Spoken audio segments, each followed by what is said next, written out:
Ei, pessoal, chegamos ao nosso segundo dia do nosso segundo episódio da nossa série Semana da Ehrlichiose, do carrapato à doença. E na aula de hoje, o que a gente vai aprender? Como é que esses carrapatos, gente, se infectam com esses patógenos? Ehrlichia, Babesia, Anaplasma, Borrelia, né? Como que eles se infectam com tudo isso? Porque para ele infectar os outros, ele primeiro precisa ser infectado. Então, como que esses patógenos chegam dentro do corpo deles?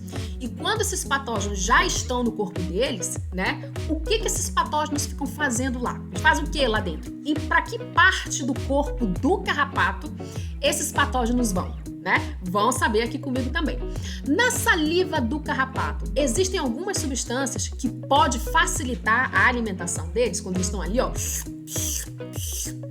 sugando o sangue do animal. Existem algumas substâncias químicas ali que os carrapatos, ó, eles sabem exatamente o que eles estão fazendo.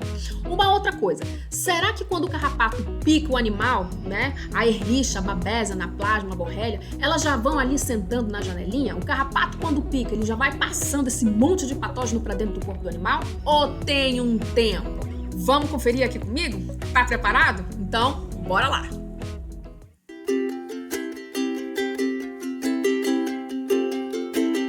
O método mais eficiente de um carrapato se infectar com Ehrlichia é se alimentando de um animal infectado com Ehrlichia.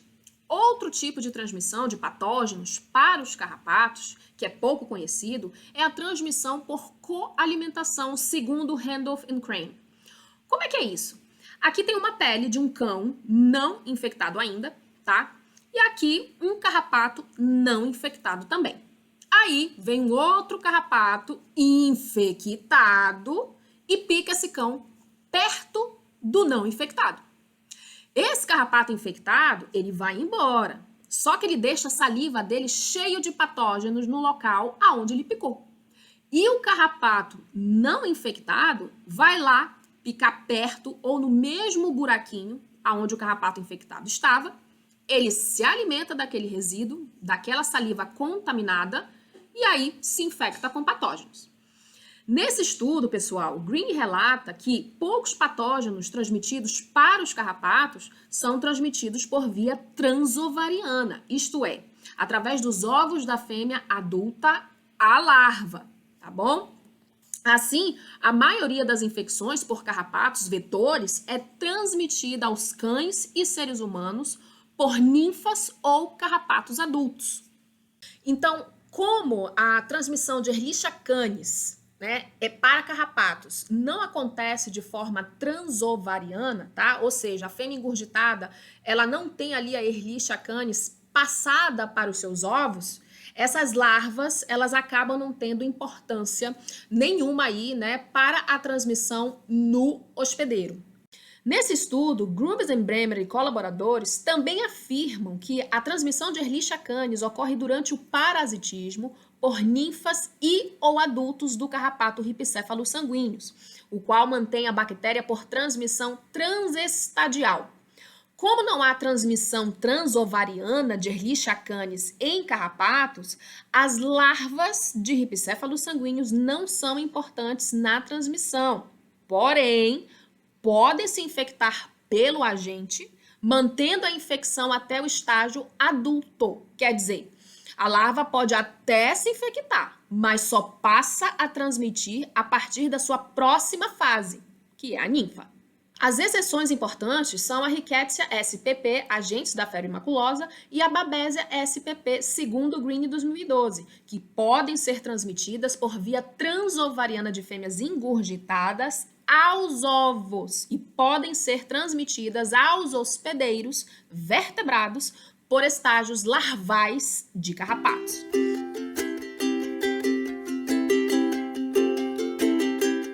A transmissão de Ehrlichia para cães e humanos é através da picada do carrapato. Vamos imaginar que essa grama seja um muro chapiscado, já que o carrapato do cão urbano gosta de cimento. Em suas patinhas existem sensores que detectam o hospedeiro através do calor, vibrações, sombras e CO2 quando estão elevados. Assim que ele vê essa oportunidade, ele se prende aos pelos, migrando diretamente para a pele, procurando um local preferencial de fixação. Beleza, ele achou o lugarzinho dele lá, bonitinho, ele vai abrindo e cortando a pele do animal. Uma vez que os seus órgãos bucais estejam no lugar, as glândulas salivares começam a agir. O carrapato começa a secretar saliva, ao qual contém um cimento para uma boa fixação na pele. Contém substâncias analgésicas, né, que anestesiam ali o local de fixação. Contém substâncias anestésicas, tá, para manter esse carrapato com o maior tempo de alimentação possível.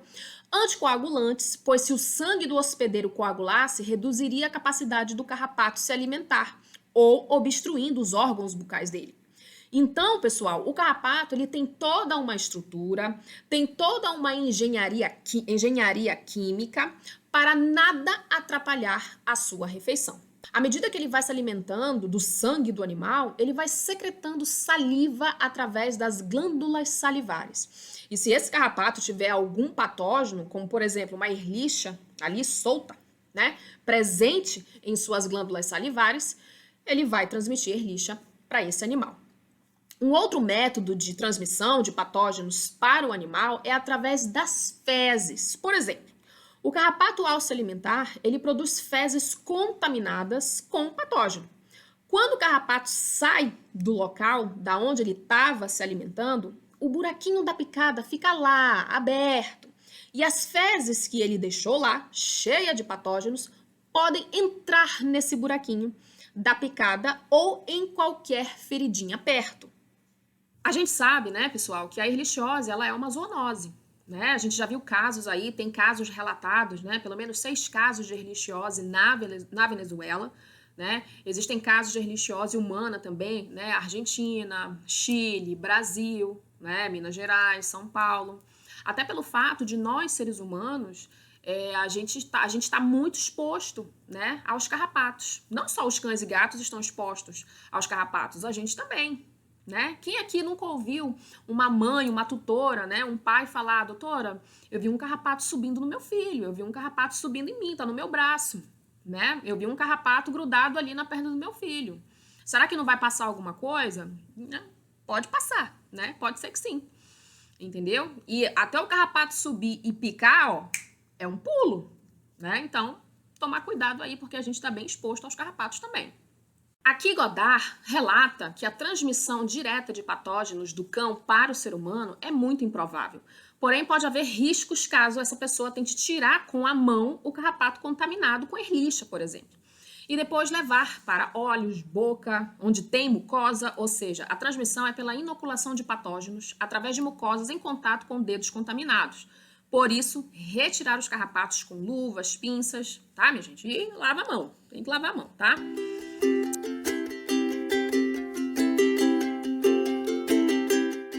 Pisman e de Silva e colaboradores relatam que, uma vez que o patógeno chegou dentro do carrapato, ele vai passar por uma adaptação. Ele vai sentir primeiro as variações de umidade, temperatura, durante os períodos longos em que o carrapato não se alimenta, podendo ficar latente para poder manter a sua sobrevivência. A gente sabe que o carrapato ele pode ficar sem se alimentar por até 1 ano. Ele guarda a energia dele para gastar só quando ele tiver certeza. E o patógeno é a mesma coisa, ele fica lá latente, se adaptando. Então, pessoal, até aqui o comportamento do patógeno ainda é o mesmo. Esse trabalho publicado em janeiro de 2021 pegou um apanhado de autores relatando as mesmas coisas. Não há transmissão transovariana, o patógeno permanece latente, mas se replicando, fazendo a sua base nas glândulas salivares e os carrapatos podendo ser transmissíveis por até 155 dias após serem infectados no repasto sanguíneo, tá? Quando esse carrapato se fixa e começa a se alimentar, é aí que o patógeno será reativado. Então, ele sai do intestino e se relocaliza nas glândulas salivares. Quando o patógeno estiver em número suficiente nas glândulas salivares para criar doses infecciosas, aí sim, esse carrapato passa a ser transmissível ao animal. Ou seja, o carrapato infectado não pica e já vai logo transmitindo erlicha, babésia, tá, gente? Leva um tempo. Então, o tempo que a gente tem ao nosso favor é o tempo entre a fixação e o número de patógenos nas glândulas salivares para gerar doses infecciosas. Pois leva um tempo do patógeno sair do intestino até as glândulas salivares e se tornar transmissível. Por exemplo, a erlicha e o anaplasma podem gerar doses infecciosas muito mais rápido do que a borrélia. pois a Ehrlichia e o anaplasma viajam dentro do corpo do carrapato através da hemolinfa, que é um líquido misturado aí, sangue com linfa, todo mundo misturado, tá? Que fica circulando ali dentro do corpo do carrapato. Então, para gerar doses infecciosas, é muito mais rápido. Já a borrélia, ela é mais lenta, porque ela viaja através dos tecidos, logo, mais lenta para gerar doses infecciosas nas glândulas salivares. Por exemplo, segundo Piesman, a Borrelia burgdorferi não é encontrada no tecido salivar durante a fixação inicial, mas pode ser encontrada em doses infecciosas 72 horas depois. Então, pessoal, como leva um tempo para transmitir, né, o carrapato, quando ele pica ali, ele já não vai jogando, né, Ehrlichia, Babesia, ele não vai jogando na hora não, né, leva um tempo. Então, como a gente tem esse tempo que é entre a picada, né, entre a fixação e a transmissão, como a gente tem esse gap aí no meio, esse meião aqui, esse meio aqui, essa demora, é a única carta na manga que a gente tem para evitar a transmissão de Babesia, Borrelia, Ehrlichia, anaplasma, né, através dos produtos antiparasitários que a gente já tem no mercado, né? Pelo menos eles estão tentando muito aí trabalhar nessa falha na estratégia, né, da transmissão de patógenos para dentro dos nossos pacientes, né? Eles estão tentando aí. Então, tem alguns antiparasitários, né, alguns comprimidos, né, as bisnaguinhas que colocam no dorso do paciente, né, estão trabalhando aí para serem mais velozes, mais rápidos do que a Ehrlichia, né, a velocidade da Ehrlichia, a velocidade do patógeno que é passada, né, do carrapato para os nossos pacientes. Então, pessoal, quais são os fatores aí que a gente pode estar vendo para influenciar na demora de transmissibilidade? A reativação do patógeno e temperatura, como já vimos, espécie de carrapato e estágio de vida e o hospedeiro. Segundo Vignes e Piesman, em condições experimentais, os exódios escapulares precisam se alimentar de 24 a 48 horas para garantir a transmissão eficaz de Borrelia burgdorferi em condições experimentais. No entanto, Shi relata que quando esse carrapato está parcialmente alimentado e faz o repasto sanguíneo no segundo hospedeiro, ele consegue transmitir Borrelia burgdorferi em menos de 24 horas. Isso em condições experimentais também, tá?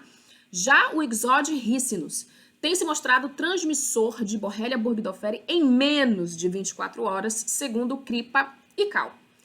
Haley cita que Babesia canis começa a transmitir doses infecciosas a partir de 48 horas ou mais após a fixação.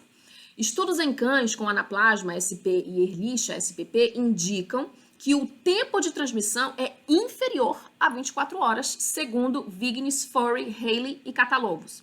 E nesse mesmo experimento, viu-se que o ripcéfalo sanguíneo transmitiu Ehrlichia canis em 3 horas, 3 horinhas depois da fixação do carrapato, segundo Furey. Bem mais rápido de ser passada se o tipo de carrapato for o ripcéfalo sanguíneo, né, gente? Então, a gente já entende aí por que a gente vê mais Ehrlichia, né? A gente entende isso. Não estou dizendo que é, né? Mas pela experiência, pela rotina clínica que a gente tem, a gente entende, né? Por que tem mais Ehrlichia na rotina clínica, né? Pode ser por causa que ela é a mais rápida, né? A gente viu aí 3 horinhas só para passar, né, para os nossos pacientes.